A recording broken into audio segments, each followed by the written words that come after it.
Bab yang sama, yaitu sebab yang kelima mengenai wajibnya loyal kepada para sahabat dan wajib cinta kepada para sahabat, serta kita juga wajib untuk berlepas diri dari orang-orang yang memusuhi mereka, yaitu memusuhi para sahabat, dan juga orang-orang yang membenci mereka.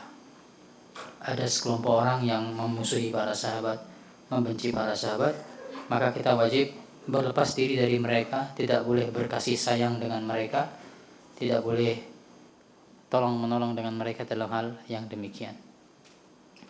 Baik, kita lanjutkan dari halaman 23, hadis yang bawah, hadis dari Al-Bara' bin Azib. Kita mulai baca dari tersebut. Baik, silakan dalam Sahihain.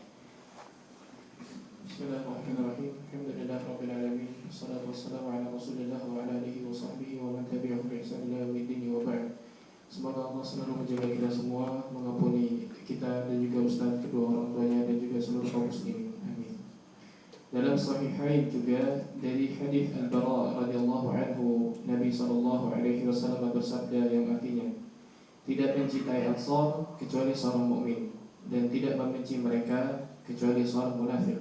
Barang siapa mencintai mereka, Allah akan mencintainya, dan barang siapa membenci mereka, Allah akan membencinya. Muttafaqun alaih. Baik, dalam hadis yang sahih diriwayatkan oleh Imam Bukhari dan Imam Muslim ini jelas sekali Nabi yang mengatakan bahwasanya masalah cinta loyal kepada para sahabat itu merupakan bagian dari iman. Ya, ini merupakan rincian dari iman. Ketika seorang dia mengatakan dirinya beriman, maka di antara komponen iman tersebut adalah mencintai para sahabat. Makanya kata Nabi, tidak mencintai Ansor kecuali orang-orang yang beriman saja. Artinya kebalikannya, orang beriman itu pasti mencintai orang-orang Ansor, dan tidaklah membenci orang-orang Ansor itu kecuali orang-orang munafik. Maka lihat bagaimana jelas sekali hubungannya antara iman dengan kecintaan kepada para sahabat radhiyallahu anhum. Baik, dalam Sahih Muslim. Dalam Sahih Muslim dari hadis Abu Hurairah radhiyallahu anhu, Rasulullah sallallahu alaihi wasallam bersabda yang artinya, tidak membenci Ansar seorang yang beriman kepada Allah dan hari akhir. Hadis Muslim. Baik, ini hadis yang kurang lebih sama, namun ini hanya dibawakan oleh Imam Muslim. La yubghidul ansara rajulun yu'minu billahi wal yawmil akhir. Tidak mungkin orang beriman itu tidak mungkin membenci orang yang beriman dengan Allah dan hari akhir, tidak mungkin membenci kaum Ansar. Ini tidak mungkin. Maka sekali lagi jelas hubungan antara iman dengan kecintaan kita kepada para sahabat. Kalau antum ada yang bertanya, bukankah Nabi SAW dalam minimal dua hadis yang terakhir kita baca, atau 3 hadis bahkan ya, hadis yang pertama kan yang kita baca pada pertemuan sebelumnya juga Nabi menyebutkan Ansar. Hadis yang tadi pertama kita baca juga Ansar. Hadis yang kedua kita baca juga Nabi menyebutkan Ansar. Bagaimana kalau ada yang bertanya, bukankah Nabi SAW hanya menyebutkan Ansar? Kenapa kita kemudian memutlakkan ini kasusnya untuk para sahabat seluruhnya? Bagaimana dengan orang-orang muhajirin? Bagaimana jawabannya? Nabi hanya menyebutkan Ansar. Kenapa kita kemudian mencakupkan ini seluruh sahabat termasuk juga muhajirin? Maka jawabannya, ketika Nabi SAW mengatakan tanda iman itu adalah mencintai Ansar, maka Ansar saja dijadikan sebagai tanda iman, bagaimana lagi dengan muhajirin? Itu min babil aula. Ya, lebih utama lagi orang Ansar, maka lebih wajib lagi untuk mencintai mereka. Maaf, orang muhajirin. Karena jelas berdasarkan banyak nas, muhajirin mereka lebih utama daripada orang-orang Ansar. Sehingga ini min babil aula. Mencintai orang Ansar saja wajib, maka lebih-lebih lagi orang muhajirin tidak perlu disebutkan. Baik, berikutnya. Dalam Sahih Muslim juga dari hadis Ali radhiyallahu anhu, ia berkata yang artinya, demi Zat yang membelah biji dan menciptakan jiwa, ini adalah janji Nabi sallallahu alaihi wasallam yang buta huruf kepada saya. Tidak ada yang mencintai saya kecuali seorang mukmin, dan tidak ada yang membenci saya kecuali seorang munafik. Hadis riwayat Muslim. Maka ini di antara tanda kenabian sebetulnya. Nabi SAW ketika masih hidup telah menjelaskan kepada Ali bin Abi Thalib bahwasanya akan ada sekelompok orang yang mencintai Ali bin Abi Thalib dan akan ada sekelompok orang yang membenci Ali bin Abi Thalib. Ya, karena di zaman Ali bin Abi Thalib telah berkobar fitnah sesama kaum muslimin berperang. Hal seperti ini belum terjadi di zaman Abu Bakar, belum terjadi di zamannya Umar radhiyallahu anhuma. Maka ini antara tanda kenabian. Nabi sudah memberitahukan kepada Ali bin Abi Thalib akan ada sekelompok orang, secara mafhumnya tentunya Nabi tidak mengatakan seperti itu. Namun dari sini sudah Nabi memberikan gambaran.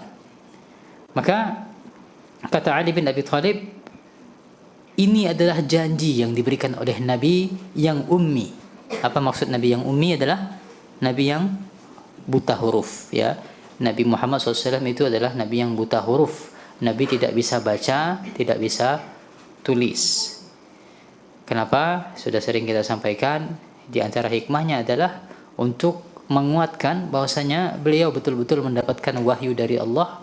Seandainya Nabi bisa membaca, nanti beliau akan dituduh menyampaikan sesuatu setelah membaca kitab-kitab terdahulu. Ya, karena banyak kesamaan dari apa yang disampaikan oleh Nabi Muhammad SAW dengan ajaran-ajaran dalam kitab-kitab terdahulu. Maka untuk menutup celah tersebut, Allah buat Nabi kita Muhammad SAW itu tidak bisa baca dan tidak bisa juga menulis. Makanya Nabi punya banyak penulis, ya. Nabi punya banyak asisten penulis dari kalangan para sahabat. Nah, namun bukan itu yang menjadi pelajaran utama kita. Kata Ali bin Abi Thalib, Nabi sudah menjanjikan. Maaf Mas, yang di belakang, depan saja Mas, ada yang mau masuk. Depan.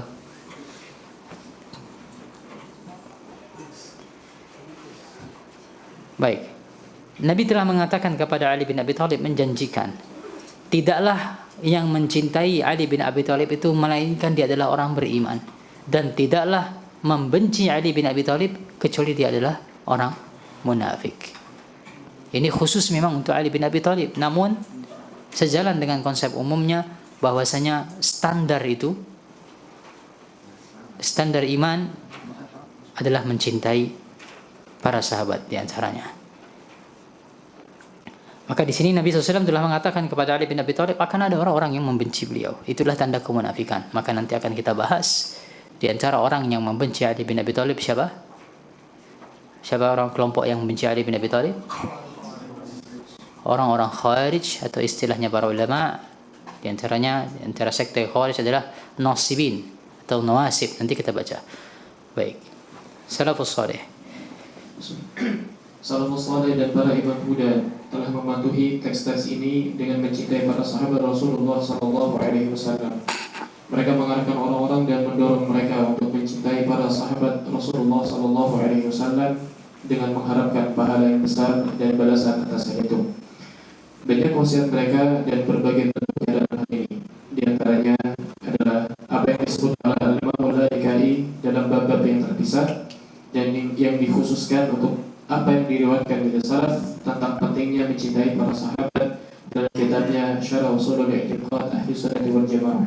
Baik, ini di antara kitab yang sangat lengkap membahas akidah Ahlussunnah wal Jamaah secara detail, termasuk di antaranya banyak pembahasan mengenai kewajiban untuk mencintai para sahabat disampaikan oleh Al-Imam Al-Laikai dalam kitab beliau Syarah Ushul I'tiqad Ahlussunnah wal Jamaah. Wallahu alam, saya tidak tahu apakah sudah ada terjemahnya atau belum, tapi sepertinya harusnya ada karena ini di antara kitab akidah salaf yang sangat penting dalam hal ini. Baik, di antara riwayat tersebut. Di antara riwayat tersebut adalah yang diriwayatkan dari Qabisah bin Uqbah bahwa dia berkata yang artinya mencintai seluruh sahabat Nabi SAW adalah sunnah. Baik, hubbu ashaban Nabi kulluhum sunnah.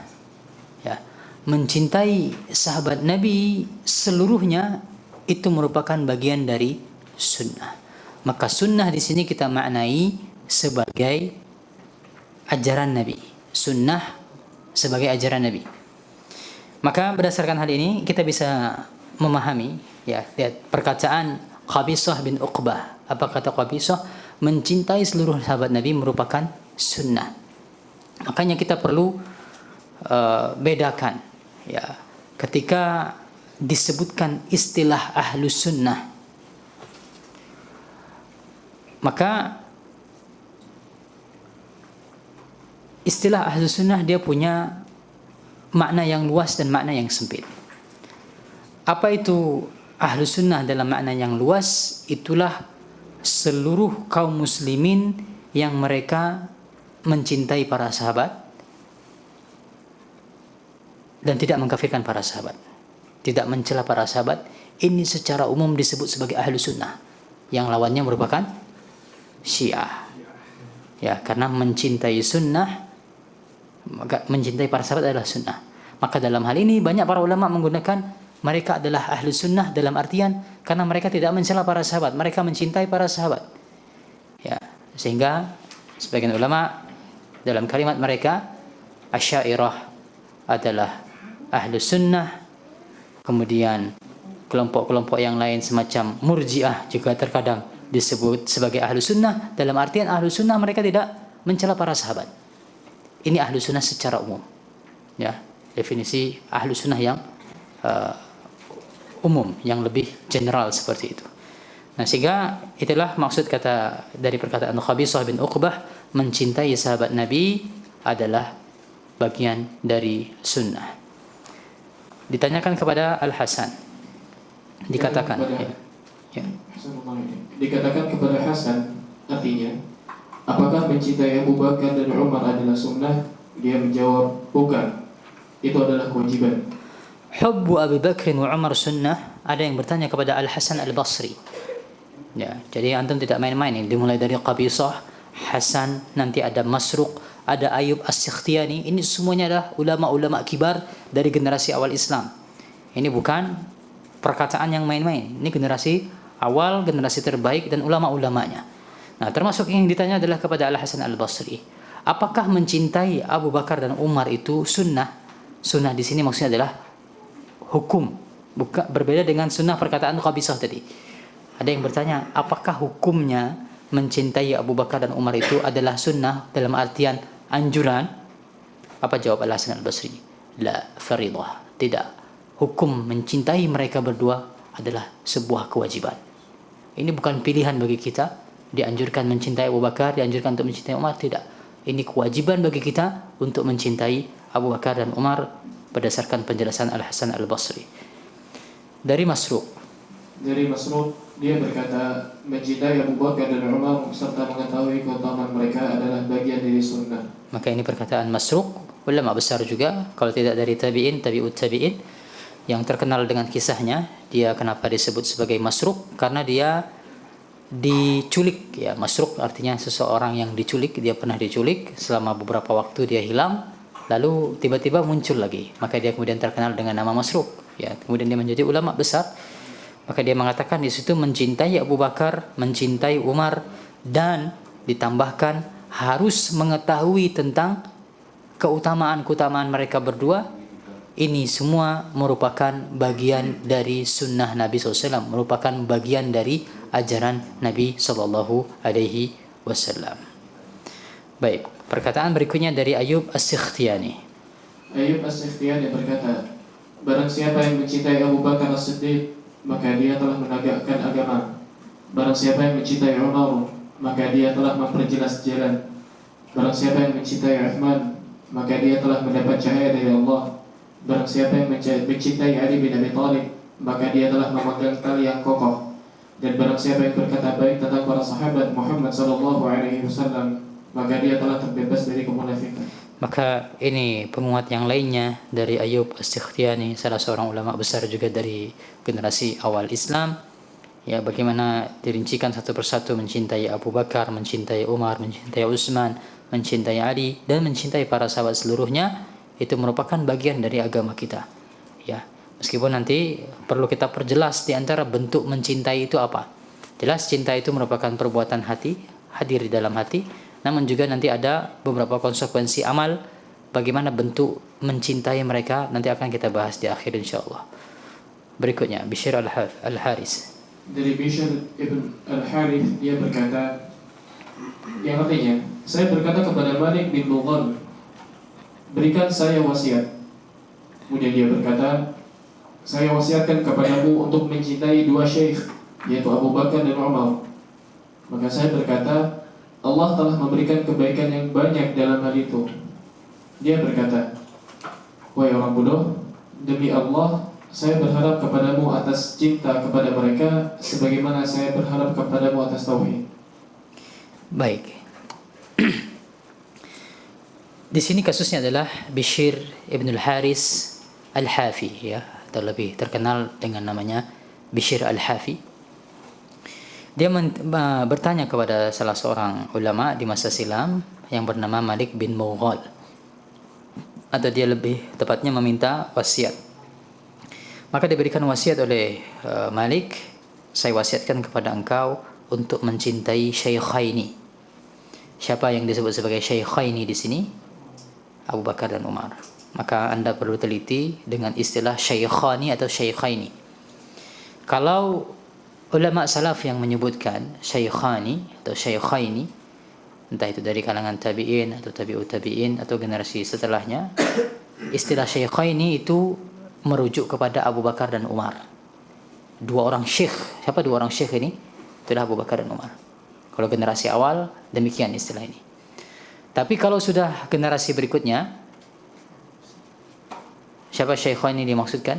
Terkhusus dalam konteks pembahasan ilmu hadis, Bukhari dan Muslim. Dua orang syekh diriwayatkan oleh syaikhani, diriwayatkan oleh Abu Bakar, diriwayatkan oleh Bukhari dan Muslim. Ya, bukan diriwayatkan oleh Abu Bakar dan Umar, tapi diriwayatkan oleh Bukhari dan Muslim. Nah, maka dia berkata, aku wasiatkan kepada engkau untuk mencintai Abu Bakar dan Umar. Nah, apa maksud perkataan Ayub atau Bishr al-Hafi tadi? Allah telah memberikan kebaikan yang banyak dalam hal itu. Dalam artian, sama seperti perkataannya Musa. Ya, ketika dia meminta diajarkan sesuatu kepada Allah Subhanahu wa taala, Allah kata, Allah ajarkan kalimat la ilaha illallah. Maka kata Musa, semua hamba-Mu mengucapkan hal tersebut ya Allah.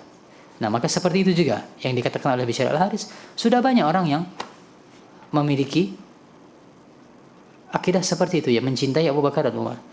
Tapi kemudian kata Malik bin Mughal, wahai orang bodoh, demi Allah saya berharap kepadamu atas cinta kepada mereka sebagaimana saya berharap kepadamu atas tauhid. Sebagaimana dia berharap Bishr al-Hafi mendapatkan keberuntungan dengan tauhid yang dia miliki, dan kita tahu sudah bagaimana besarnya keutamaan tauhid, maka demikian juga keutamaan yang diharapkan oleh Malik kepada Bishr al-Hafi ketika dia mencintai Abu Bakar dan Umar. Artinya ini bukan amal yang main-main. Mencintai Abu Bakar dan Umar ini bukan amalan yang main-main. Di samping juga nanti akan saya tambahkan hadis lainnya dari Anas bin Malik yang menunjukkan tentang betapa besarnya keutamaan mencintai Abu Bakar dan Umar.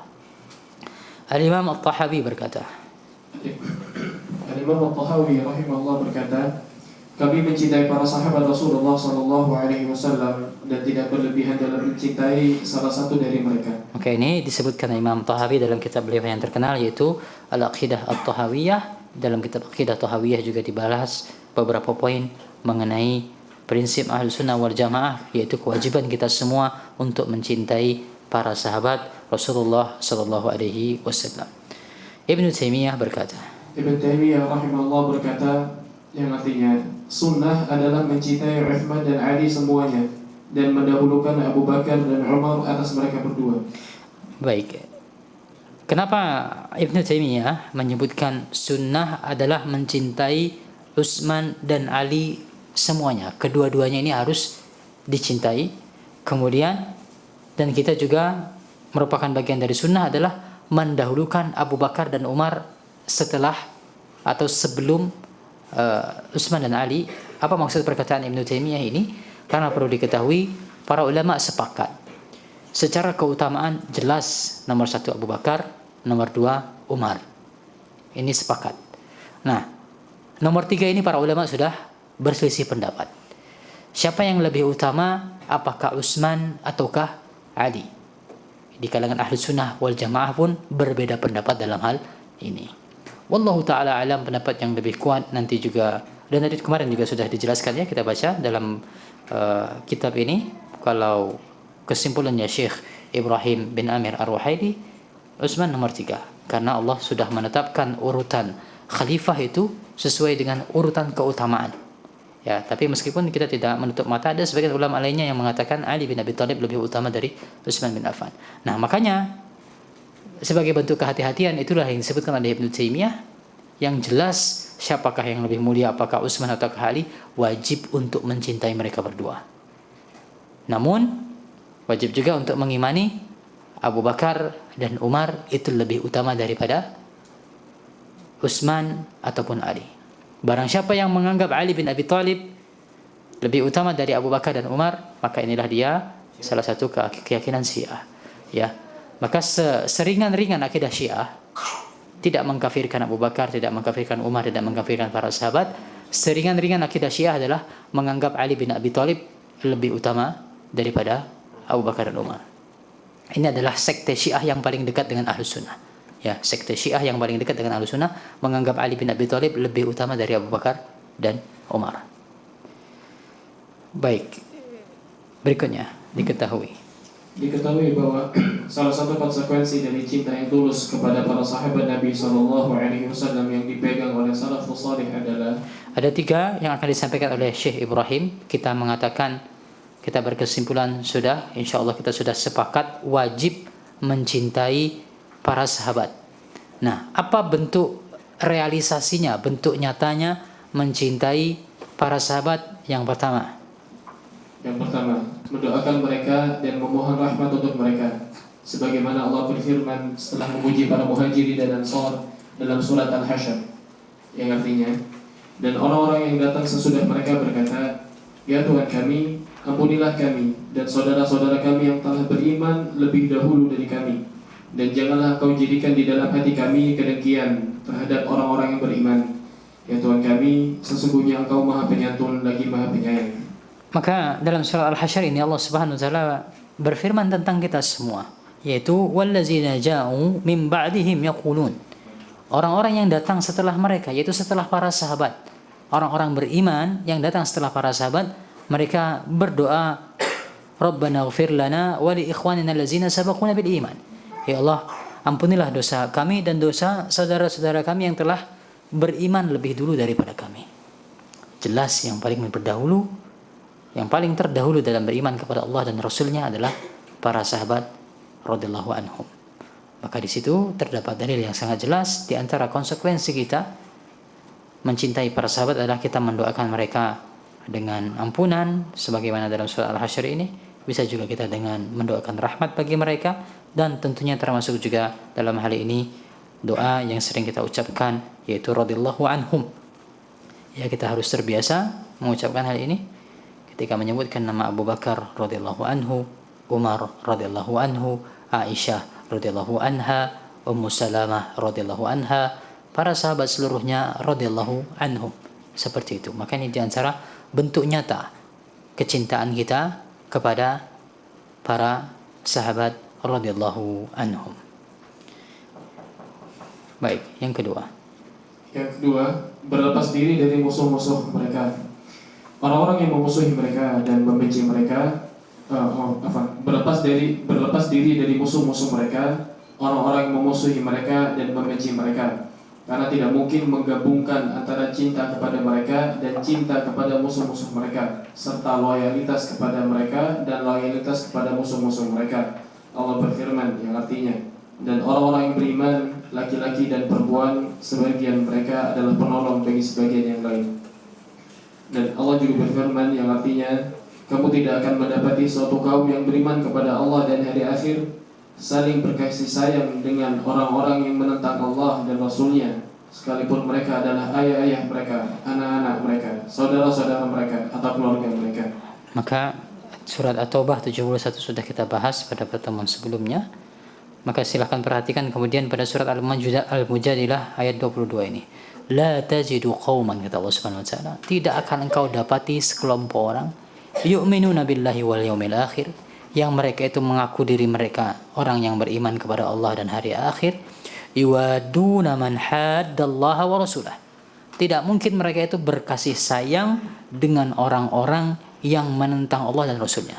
Tidak mungkin mengaku beriman kepada Allah dan hari akhir, tapi kok malah berkasih sayang dengan orang-orang yang menentang Allah dan Rasulnya.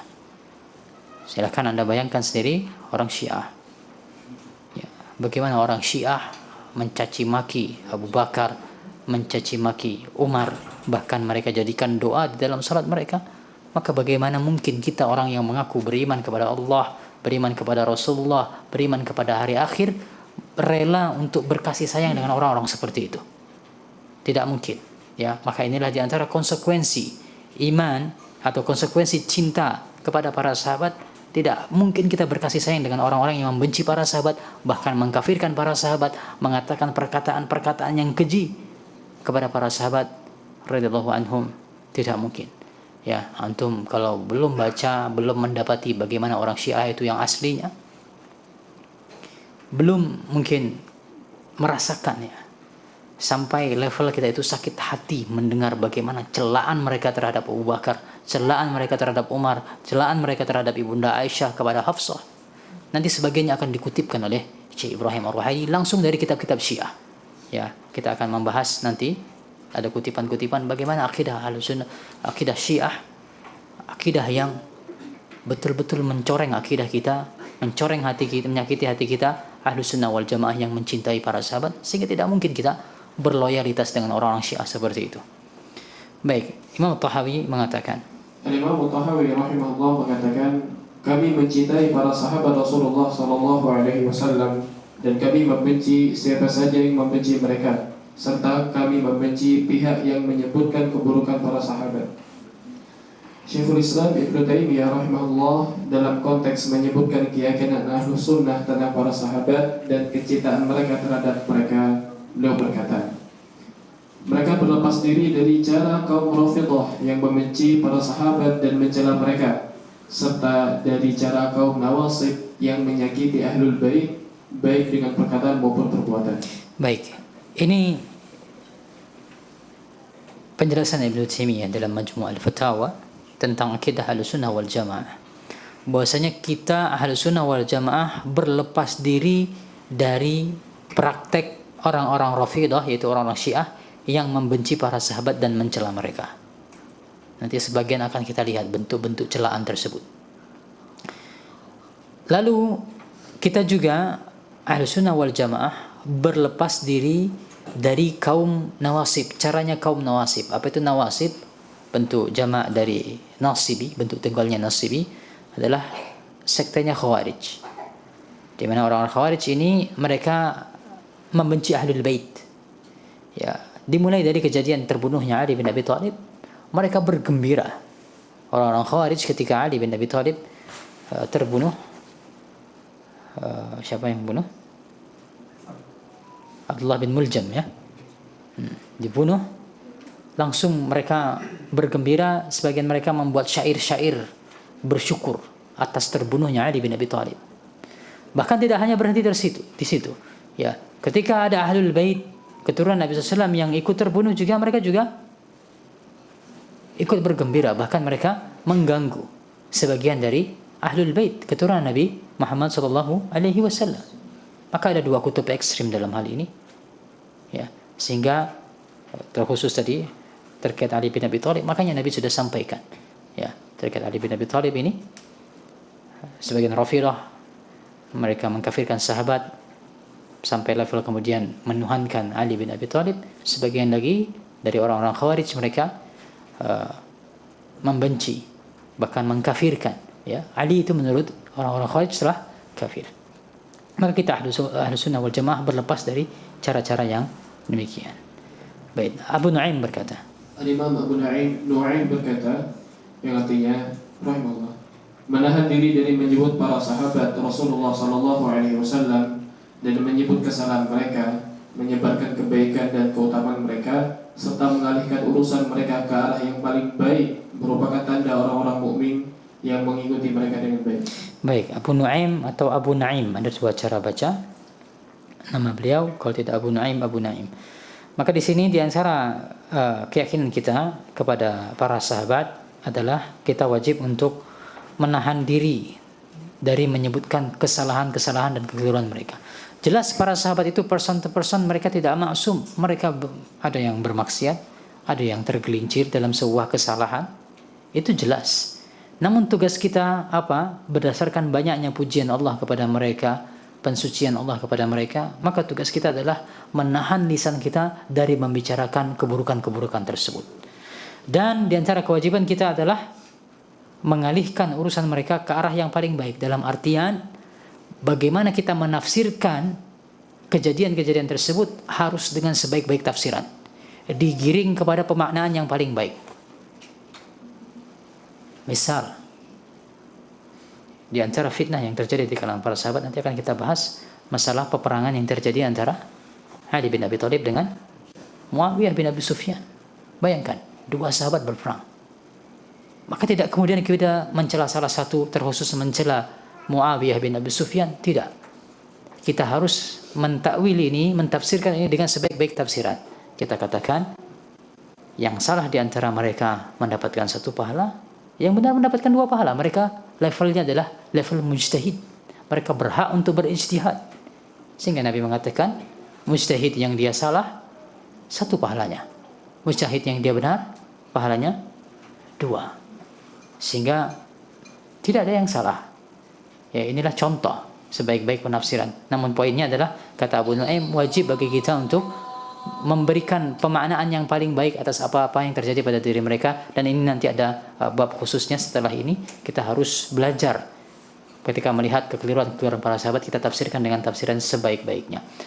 Yang ketiga, ini poin yang ketiga, terlewat penomorannya. Poin yang ketiga, Poin ketiga, mendidik anak-anak untuk menghormati dan mencintai mereka, serta menempatkan mereka pada posisi yang pantas tanpa berlebihan atau mengurangi, seperti yang dilakukan oleh generasi salaf yang saleh. baik, di antara bentuk cinta kita kepada para sahabat adalah kita mendidik anak-anak keturunan kita. Makanya harus diperhatikan oleh para orang tua, mengajarkan kepada anak-anak untuk hormat dan cinta kepada para sahabat, hukumnya wajib. Kita melihat perkataan Imam Malik berikut. Diriwayatkan oleh Al-Imam Al-Laka'i rahimahullah dari Al-Imam Malik rahimahullah bahwa dia berkata, generasi salaf mengajarkan anak-anak mereka untuk mencintai Abu Bakar dan Umar, semoga Allah meridhai keduanya, sebagaimana mereka mengajarkan surat-surat dari Al-Quran kepada mereka. Lihat betapa pentingnya kedudukan mencintai Abu Bakar dan Umar di generasi awal, di generasi salaf, sampai kegigihan mereka dalam mengajarkan kepada anak mereka, wajibnya untuk mencintai Abu Bakar dan Umar, sebagaimana kegigihan mereka untuk mengajarkan satu surat dalam Al-Quran. Ya, katakanlah misalnya surat Al-Fatihah. Tentu kita orang tua sangat bersemangat, anak saya ini harus segera hafal Al-Fatihah. Maka demikianlah semangat para salaf dulu mengajarkan kepada anak-anak mereka, cintai Abu Bakar, cintai Umar. Ini merupakan bagian penting dari agama kita. Baik, kita selesaikan sekalian. Di antara yang memperkuat kecintaan kepada para sahabat Nabi SAW dalam hati adalah hasil dari kecintaan tersebut, yaitu kebersamaan mereka pada hari kiamat, pengumpulan dalam kelompok mereka, dan menemani mereka di surga. Dikatakan bahwa seorang lelaki datang kepada Rasulullah SAW dan beliau berkata, "Ya Rasulullah, bagaimana pendapat Anda tentang seseorang yang mencintai suatu kaum tapi belum bergabung dengan mereka?"